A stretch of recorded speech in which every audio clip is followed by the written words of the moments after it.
Shqipëria dhe urdhri i Maltës zgjerojnë bashkëpunimin. Princi, një herësh mjeshtër i madh i urdhrit sovran ushtarak të Maltës, Fra John Dunlap, qëndroi këtë të njëjtën në Tiranë, ku prit me ceremoni shtetërore nga presidenti i Republikës Bajram Begaj.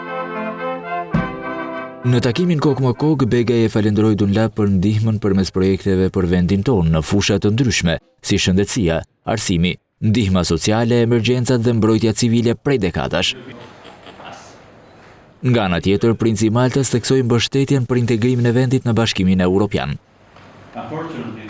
Begaj kërkoi mbështetje nga urdhri sovran i Maltës në zgjerimin e mëtejshëm të hartës së njohjeve zyrtare të pavarësisë së Kosovës, si një kontribut për sigurinë dhe paqen e qëndrueshme në Ballkan. Presidenti i Republikës dhe mjeshtri i madh i urdhrit sovran të Maltës shkëmbyen dhe dekorata për njëri tjetrin. Presidenti Begaj u nderua me dekoratën Gjerdan i urdhrit të Maltës, ndërsa Dunlap u nderua nga kreu i shtetit me dekoratën Ylli i madh i urdhrit suprem të Shqiponjës.